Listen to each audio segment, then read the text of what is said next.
Tonight, King 5 has learned new information about a Friday night football confrontation that ended with the arrest of one man and two different school district investigations. It happened at Mount Si High School in Snoqualmie.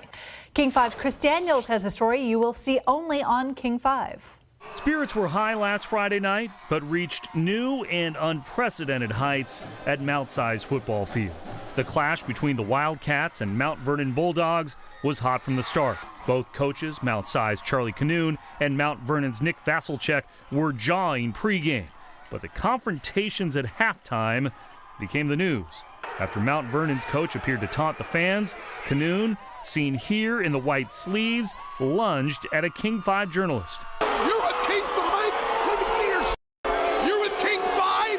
Just go. Go to the locker room. You're with King 5? Moments later, another shove from Canoon's son. Police in the school district confirmed today Jordan Hepworth Canoon was arrested for disorderly conduct for his role in the fracas. Hepworth Canoon is a Mount Si grad who played for his father and a former college football player. Police tell King 5 alcohol was involved. Snoqualmie Valley Superintendent tells us tonight he expects the younger Canoon to be prohibited from attending this Friday's playoff game at Mount Si.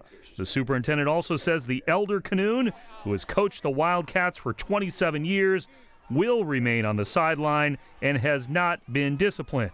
Rob Manahan told us Monday other game night security changes will be made. So there was a little bit of a perfect storm. A lot of emotions, a lot of behaviors that I think both sides are not real proud of. King 5's Alex Rozier, who captured a lot of that video last Friday night, did file a formal complaint with the Snoqualmie Police Department. That department tells us today they have an active investigation and have been conducting interviews into the conduct that evening. So too has the Mount Vernon School District, whose superintendent says if there is any discipline, it would involve the adult staff. That's the story for now. In the King 5 newsroom, Chris Daniels, King 5 News.